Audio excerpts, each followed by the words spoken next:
Hello, welcome everyone. Matt O'Dowd with Capital Institutional Services, and we're excited to have another installment of our monthly research briefing. This is part of a program every month where we're bringing independent research content to you as clients, and we welcome all returning clients to our call. Any new attendees, new friends that are on the call, welcome. We like to share insights from independent research partners that we think will be valuable to you. Today, we actually have a new participant, Andy Carenci of Ubineer Research. He's a Toronto-based investment analyst, has his own firm there, and he's going to kind of run through today some of the insights that he has. And it's a little different approach. I know we've done macro, we've done technical analysis, but Andy's going to come at it from a completely different angle. He follows trends in AI, uses some AI to help with his investment process. So I'm really excited as he kind of goes through today what his process is to some extent and maybe runs through some names. So it should be a really good call. Andy, welcome. Thanks so much for having me, and it's an absolute honor. Ed. Thanks again. I really appreciate it. Absolutely. We're excited today to introduce you to the folks on our call. So I know you and I have talked. We talked a little bit last week about your investment process, and we spoke a month ago as well. And yeah, I'd like to see what you have to offer as far as what you're seeing today. There's been a big run up, particularly in the Nasdaq in recent years, particularly this year. And what have you what does your investment process show you with some of the names that you're following these days? So you're pretty much bang on in terms of kind of the run up in the market. I think the key thing which everyone's focused on right now is clearly AI, and there's a massive kind of debate whether it's a bubble or not. And I hope through kind of this presentation, I can actually show you that I think if it is a bubble, and you imagine a bubble being kind of like a balloon, it's probably the first breath in to that balloon that you're like blowing into. So if it is a bubble, it's really, really early on. And the way that I was hoping to kind of structure this was go through the mega cap companies. And it's about five of them to start. And then if anyone wants to go farther, we can more than happy to go and just kind of walk through fundamentally, because we're a fundamental analysis shop, what changed on a quarter over quarter, on a year over year basis with these companies, and what the investment thesis is and what the data shows behind that. So I hope that kind of gives an early kind of warning of what is to come, but super excited to be here again. Great. Yeah. With that said, let me just kind of go through a bunch of slide decks, just so that everyone understands. Ubineer is the company that I started, and it comes from two words, ubiquitous and pioneer. And both of these words comes from kind of the Charlie Munger book. And the reason why is investors in general have to have kind of this incredible ubiquitous knowledge across multiple industries, multiple type of trades, multiple type of research kind of methodologies, and more importantly, so that's the ubiquitous part. And then more importantly, whenever they're investing to try and capture some form of alpha, it tends to be based on insights, experiences, and they tend to be pioneers, meaning the market has not yet priced this. So the word Ubineer comes from those two words. Now, what we do is we actually use both Gen AI and what was previously known as AI, which was machine learning. And our key focus is to on the fundamental hypothesis that a portfolio manager has. What is the probability of that thing actually happening? Genuinely, that is what we do. And the way that we do this is by capturing just a massive amounts of data. We capture it, store it, and organize it ourselves. And then after we capture this data, we come up with both predictions on KPI basis, but more importantly, and this is where we'll be spending the majority of our time here, is on automating kind of the insights that are discovered from this data. So with that said, here's the things which we don't do. We never tell portfolio managers, investment professionals what to do with their holding. That's really out of our lane. Most quants can't front run us because these are our own proprietary algorithms. And more importantly, this is not a pay to play type of game that we're running here. what one person sees in our platform is exactly the same thing. Well, it's exactly but customized for another person also, meaning that we do not favor any clients over others just because they pay us a little bit more money.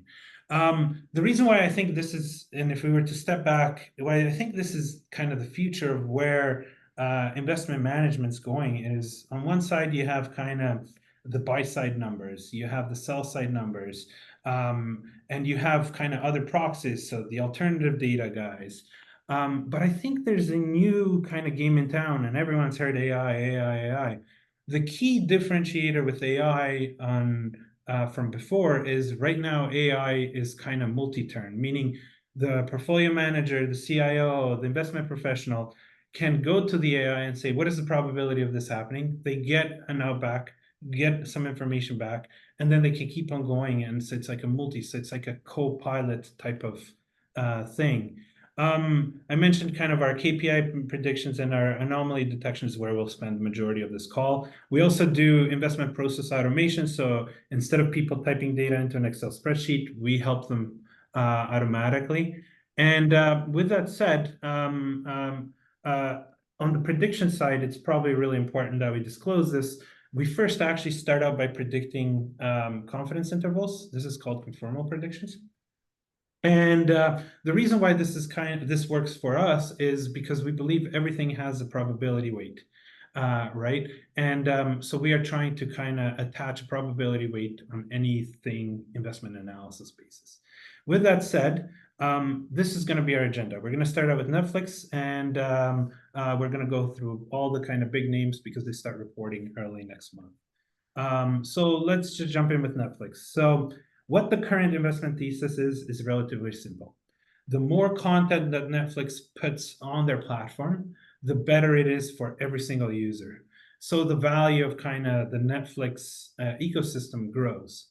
Now, and it tends to grow on two metrics. Number one, them getting more users, but more importantly, by having more users, they get revenue growth. But there's also another lever which they've recently started pulling on, and probably for you guys, it was end of January, maybe February, when they spiked up the prices. They increased the prices.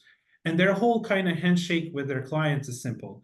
We're going to give you more value, and we're going to capture slightly less value in it. And the way that we capture that slightly less value is by increasing prices of our services. So that's the basics of kind of what's happening with Netflix. And the best way to look at this in a fundamental basis is break down the problem starting with the content, because that is the first thing that they acquire. And just want to kind of double check here, but the best way to look at how much content, streaming content that Netflix is going to have is through this thing called unrecorded streaming obligations. And it's actually found in the notes sections. For us, the AI actually was able to discover this thing with us. In terms of, sorry, I apologize. In terms of what you see in the balance sheet is just this delta between the purple line and the green line. And the whole idea here of what we're trying to flag right here is that Netflix is spending, so last quarter, they spent the 5th highest since the beginning of kind of time. More importantly, the way that they're spending it. Is Netflix actually building their own content, so creating their own shows, or are they licensing it? And what Netflix has done here is they figured out the right kind of build versus buy mechanism, and it tends to be between 35 to 40% depending on the quarter. And the reason why this is important is because if at any point the Netflix investment strategy will change, it'll actually start by one of those two levers, whether Netflix is either going to be buying more content or they're going to be making it more themselves. So then this graph would start slowly going down.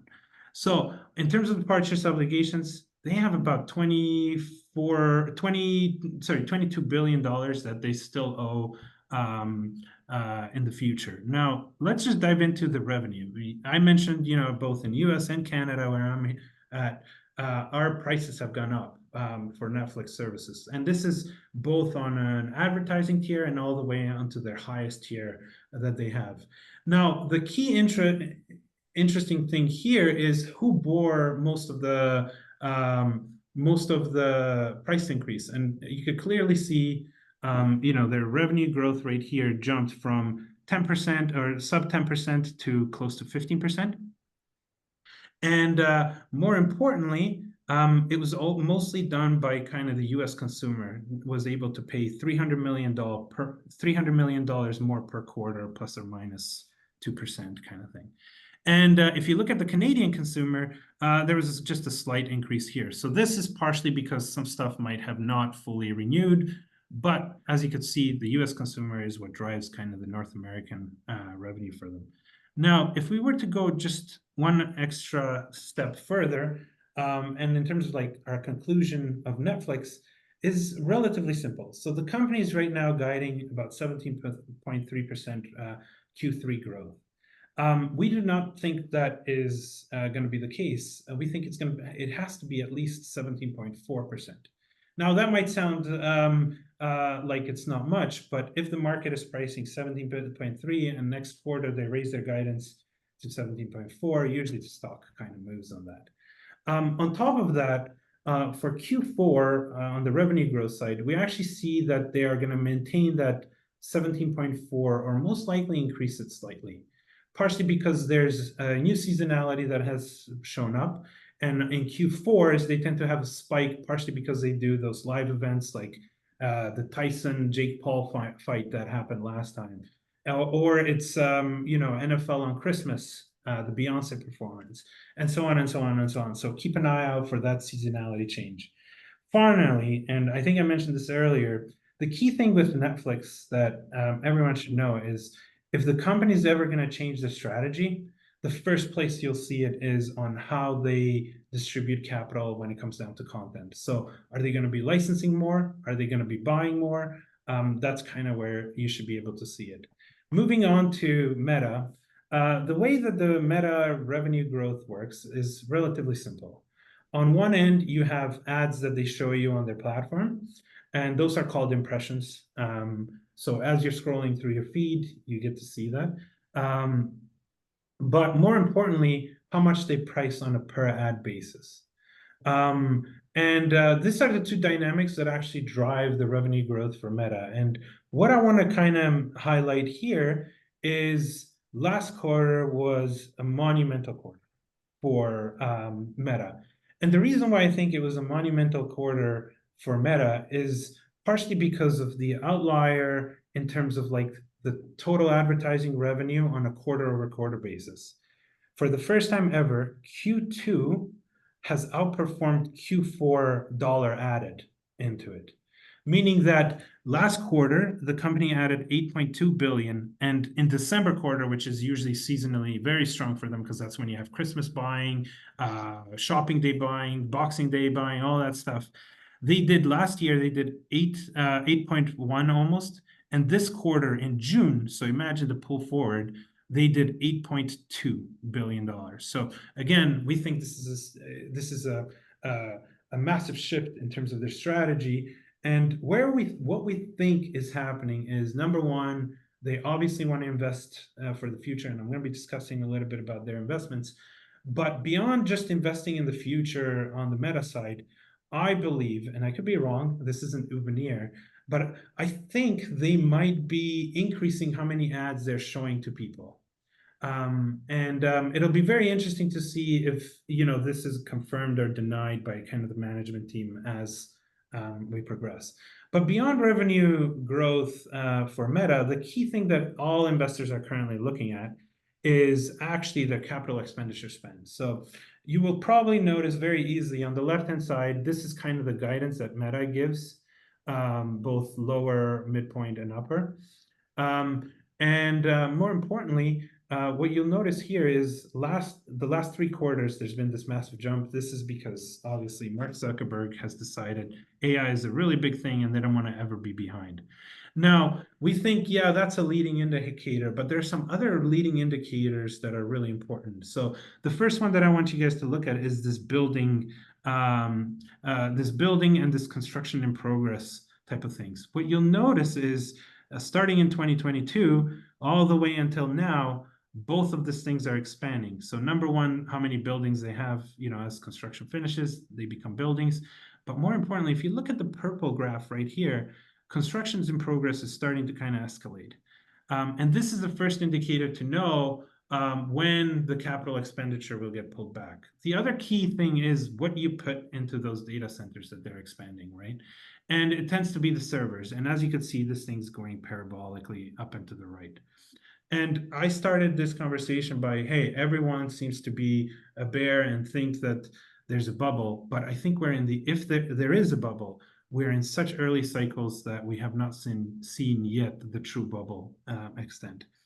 The other thing which I wanted to mention is Meta discloses, and it's really hard to find unless we got our AI to pull this stuff up automatically for us, was this all other obligations that the company has. And what I want to kind of show you here is it's gone from, sub 20 billion in first quarter 2024, all the way to about 80, just north of 80 billion last quarter. And the growth rate of this, so this is every single obligations up until 2034 that Meta has. The growth rate has been so staggering, right? It's gone up. So even as we speak right now, you had this like little drawdown and then back up again. It's still growing north of 200%. This is why I believe we're in the early sides of this AI bubble mania that's kind of going on in the markets right now. The next thing which I want to discuss is there's a call option that I think Meta has that I don't know if it's yet understood by the market. And it actually has to do with the new glasses that they recently announced. There's a picture of them. And there's also this wristband. There's a probability that if this turns out to be the next device that people wear, this could be probably as big, if not bigger than kind of what the iPhone was. And the picture on the right here is the iPhone 1. This is theoretically the first or the second or third generation of these things. But it feels like it's like a monumentous shift. And the reason why it's a monumentous shift is because of the price point that they were able to deliver this product, which is about $799. We will find out in about 2 quarters if this is the iPhone moment or it's not. Because we'll see kind of how many people are super excited about this product, how it's helping them do certain tasks. More importantly, how it makes them, function differently. And once you set those functional kind of changes, it's like once some people are used to the Apple ecosystem versus the Android ecosystem, they don't like switching between them.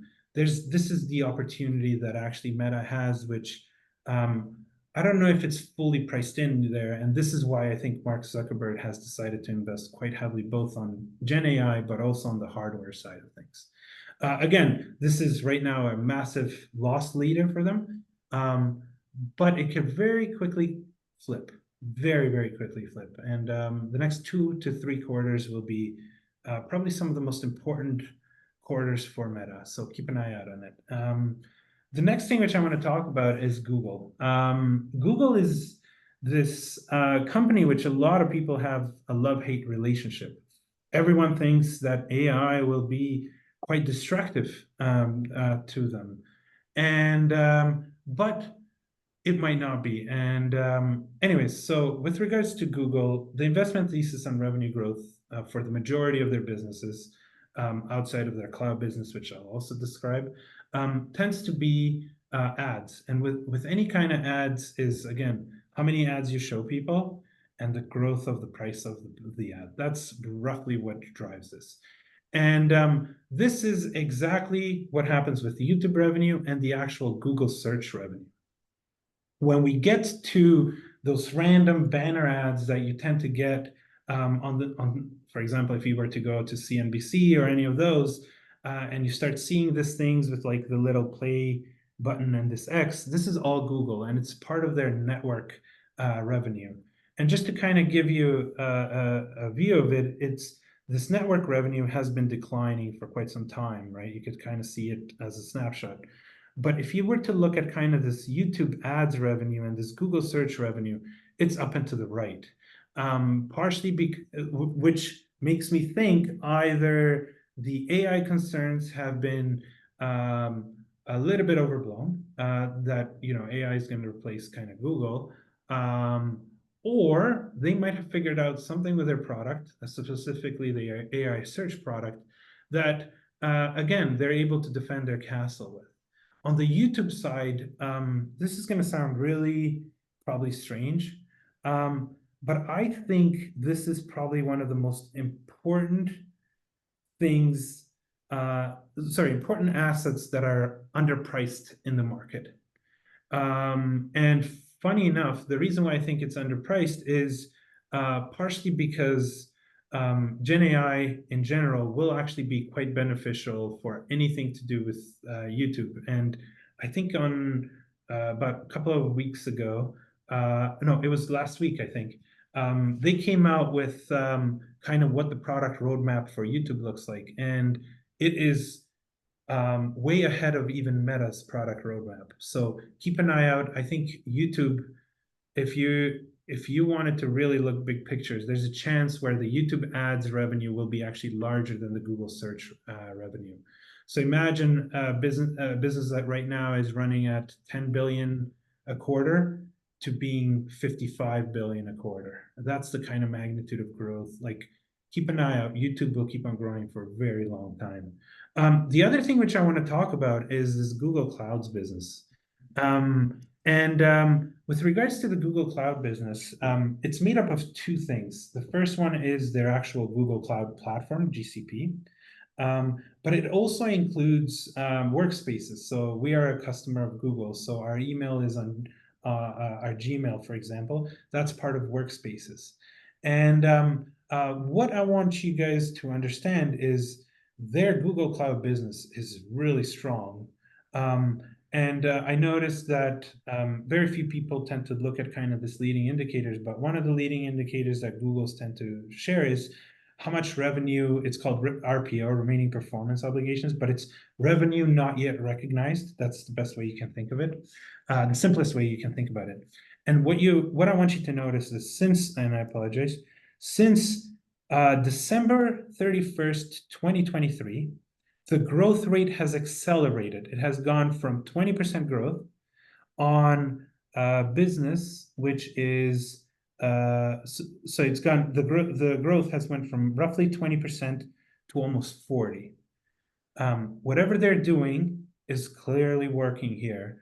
And the best way to kind of understand this is how did they get this? So part of how they got the spike was they increased prices to the workspace users, like the Gmail users for small, medium-sized businesses.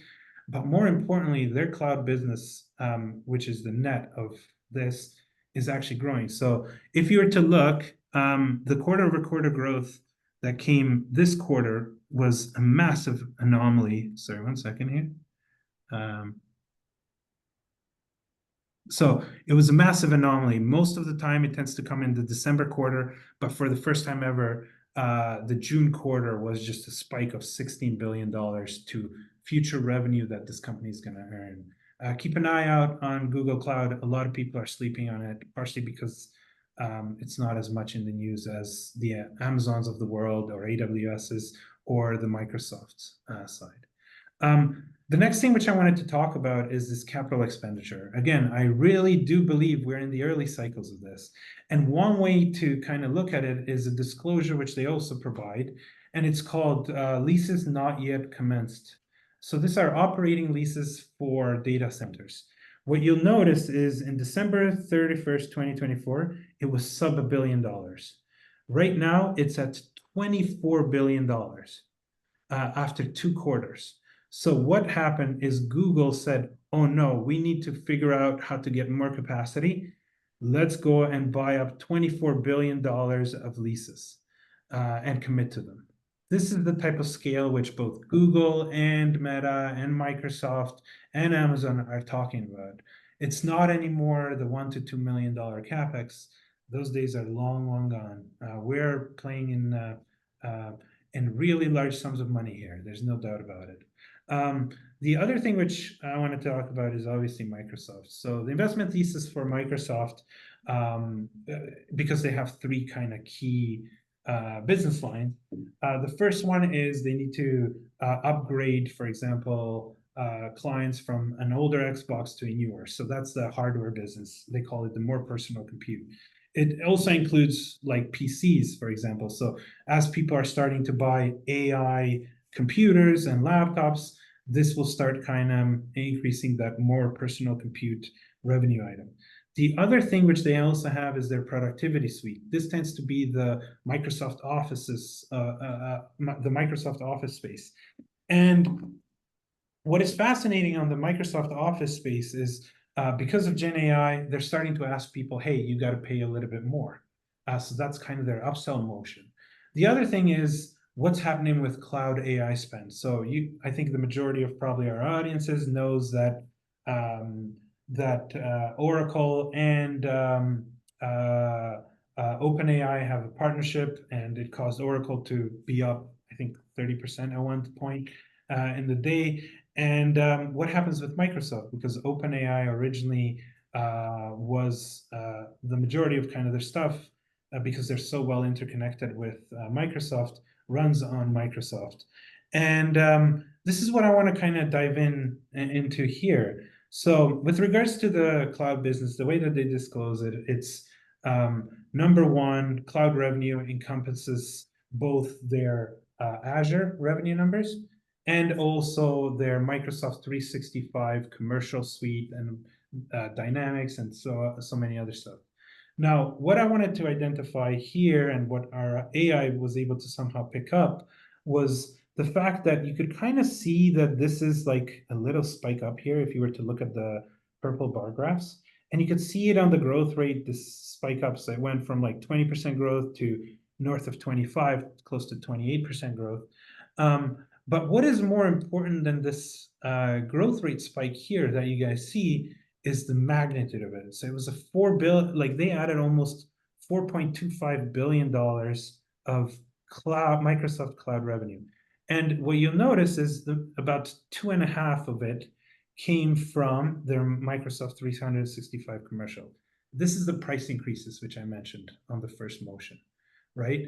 And but the other half of it came from the cloud. So even their cloud business, so their Azure business is doing really, really well. Which brings me to another metrics, which is that revenue not yet earned, our remaining performance obligations is another word. The key thing which you have to look at here is this year, meaning the 2025, because their year end is June 30th, I think. Was a monster year for them when about signing kind of future deals that will show up as revenue. And it was so massive that you could see on average, they tended to kind of have this up and then slow, then slightly down and then up again. But if you were to look at the size of the magnitude of the year 2025, you could see that it feels like we're in a new paradigm of spend, right? And this spend is their clients saying, we need more, we need more, we need more. And this is the reason why you get the remaining performance obligation go from 20% to 37% in 4 quarters. So anyways, that's a key thing on the Microsoft side. Now, when we're talking about Amazon, this is probably one of the companies that sometimes gets a little bit of bad press because people are focused on the short-term side of things. But Amazon depends on two things. One, cloud spend and AI spend. And number two, this is like way bigger of a pie on the revenue side, is the world e-commerce. So what's happening with world e-commerce? And the best way to kind of get this, and it's truly free data, you can go to the Federal Reserve data, and you can search for retail sales that are done electronically. And what you'll notice is right here, there's like the shaded area, by the way, are the recessions or how the Fed defines recessions. But what you'll notice here is there was this massive spike up during COVID. But more importantly, it hasn't loosened up, right? So that trend, so again, this upwards trend is relatively the same, except since COVID, it just added an extra layer to it. So that's the key. All in all, is anytime you look at this, as long as it's heading upwards and it's not stalling, Amazon on the majority of their revenue will be fine. And the majority of their revenue is the e-commerce side, and it comes from both uh, uh, the North American side plus the international side.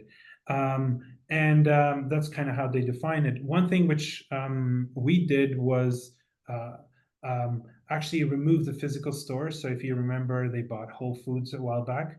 Once you remove that, you get the pure e-commerce. So the purple line that you see over here, that is the pure kind of e-commerce. And just last quarter alone, they did almost $140 billion in e-commerce revenue. And the reason why I wanted to highlight that is because it spiked upwards again. So it went from like 7% to north of 10%. And same thing with the international. It went from, like 5% all the way up to almost 20%. Again, this business is super healthy, especially in the short term, assuming no recession kind of happens. Going into their other lever, which is their Amazon Web Services, just like all the other vendors that I mentioned earlier, they're seeing acceleration of growth. Now, for them, it's come, over the last 2 quarters on the remaining performance obligations, so that's the future revenue growth. And I think so. Usually, whenever you have a divergence of remaining performance obligations, which is future revenue that a company will earn, and also the total revenue growth of the key variable behind the remaining performance, usually these things need to either the total revenue growth will need to start climbing upwards, or the remaining performance obligations, so the future revenue that the company will earn, will go down. One of those two needs to happen. And I have a feeling over the short term, it'll be a spike in revenue growth on Amazon Web Services. But the other thing which I want to mention is AWS is bigger than Google Cloud Platform, and it's also bigger than, I think, Azure in general.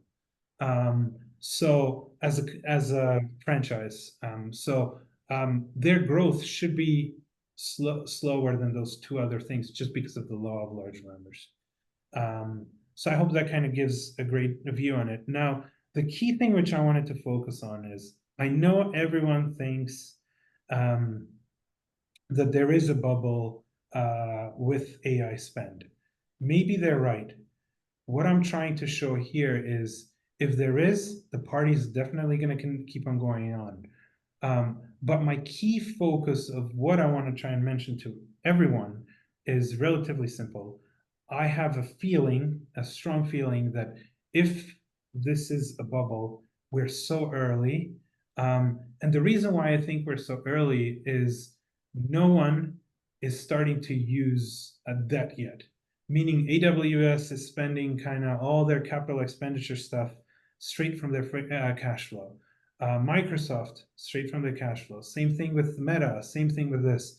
The only one who, I don't know how they're going to properly finance this, but is Oracle. Are they going to do debt? Are they going to raise money on the equity side? I think I saw a report that it was debt, partially equity. So we will see kind of what happens, but there's no bubble without debt, and the debt hasn't really kicked in yet. So that is the key thing which you gotta keep an eye on, is when does the debt become unsustainable and the return on investment on the debt needs to be written down. That is when the market pops. But we're so early. I think we're so early.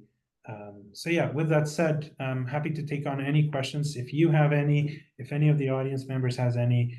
Again, my whole goal here is to describe the fundamental side. I know you guys do a lot of technical analysis, etc. That is not our forte. We are an AI company that surfaces this kind of insights for our clients. And I think the key insight that if anyone can kind of get here is, it's still early. Obviously, I think with all the stocks you covered today, they're heavily involved in AI. It's going to affect how they do business, how they present their product or service to Yeah. their consumer. Another one would obviously be NVIDIA that powers Yep. all this. So they report off quarter. So if you ever have me again, I will make sure to do NVIDIA. That's great, but let me ask. No, I appreciate that. I know, like in trying to draw some type of a comparison between this and kind of the internet stock craze, we'll say of the 1990s. If AI in 2025 maybe is where the internet was in 1994, I'm just guessing. Mhm. We then had no question an incredible run up. The bubble burst in say March of 2000. We remember it Yep. well, and took really the Nasdaq took about a decade to get back to where it was in 2000. So you're saying that maybe we could have like a little bit of a sell-off at some point, which we always eventually do have, but there's a lot more growth in AI. But I'm wondering, despite the fact that AI will be a huge part of our lives in the future, will there be? I think the difference is the companies you mentioned today have huge businesses before the word AI is even Yeah. mentioned. I'm not saying they're immune, but they're quite different than some of these internet Correct. stock darlings in 1999. But are there other companies out there that are benefiting from the AI kind of trend that maybe even are mid cap, small cap that would be because they're not as well capitalized, don't have the name brand recognition, maybe aren't as protective in Yeah, I think you nailed the nail on the head there. It's such a good point. So one company that recently came public is CoreWeave. So they are, you can think of them as a cloud provider, but they're called neoclouds, Mhm. which is, think of them as like slightly smaller cloud providers that focus on one thing. If you look at the neoclouds, the majority of them are private in the US, but their growth has actually been much higher than the AWSs of the world, the Azures of the world, and also the GCPs of the world. Now, the key thing which they don't give you is the key thing that they don't give you is they don't give you, for example, a bunch of the other bells and whistles that this cloud guys do. But on the compute side, if you wanted to train a large language model, because the chips are the same across all of this vendors, so this is the NVIDIA component that you mentioned, it doesn't matter for them where they run the job, right? So they tend to go, so most kind of researchers tend to go for whoever's cheapest because all they need is the compute time. And originally, and kind of everyone was thinking about this, and what it showed. And there's a guy named Doug McLaughlin and or Ben Thompson. If you guys ever want to read in detail this insight that they kind of came up with, and the insight was relatively simple. It's when Oracle signed that massive deal, what it showed is that in the Gen AI computational or training area, the big cloud companies have no moat, right? Um, Now, where their moat might come in is on the inference side, so on the servicing of it. But what that Oracle kind of announcement showed was relatively simple. It was that, you know, one of the largest companies in Gen AI is willing to move workloads from Microsoft Azure to Oracle because they might have gotten a sweeter deal, which means that the moat of, you know, what we thought cloud had is not as strong in this new era of training this large language models or training this image recognition models or whatever else is being trained out there. So that is kind of key insight, which I think if you wanted to think about it in terms of bigger picture, um, that is probably like an insight which I don't think the market has yet appreciated. Okay. Very good point. Yeah. All right. If anybody has any questions whatsoever for Andy, please let me know in the chat right there at the bottom of your screen, and I will ask them. Can I add something on the NVIDIA side? Please do. So you mentioned the NVIDIA. NVIDIA is one of the biggest beneficiaries of this thing, partially because they have, everyone thinks that they have the chips. They actually don't make any of their chips. They're made by Taiwan Semiconductor, which is a Taiwanese company. Um, and the key thing which I want to focus on the NVIDIA side of things is number one, they don't make their chips, but what they're really good at is the integration of the chip to server to rack to whole data center. No one has cracked it at the capability that NVIDIA has cracked. So the way that I think, like if NVIDIA had more chips, they would probably grow faster. It's just they can't make them fast enough. But more importantly, one insight which I've gotten from NVIDIA, and I don't think this is really appreciated, NVIDIA is setting the stage for a multi-year capital expenditure cycle. So I showed that buildings in construction in progress for, I think it was one of the companies, right?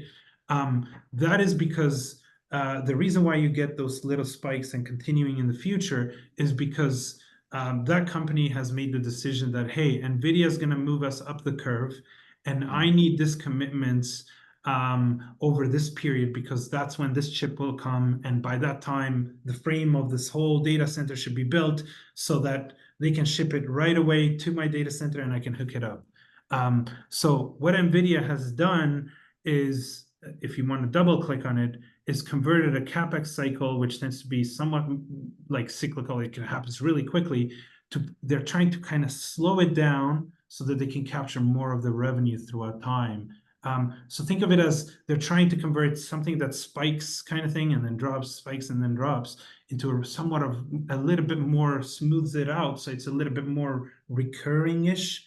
That's not the right word, but they're smoothing it out so that the growth lasts a little bit longer, and it's very fascinating what's happening there. Okay, interesting. All right. And one question I had from a participant, do you have a suggested entry point with Netflix? I am not allowed to say any of that stuff, and the Okay. reason why is we are. You can think of us as an insight thing, Yeah. but if you were to even ask me what the Netflix stock price is, I actually don't know. Fair enough. Okay. Yeah. All right. I understand.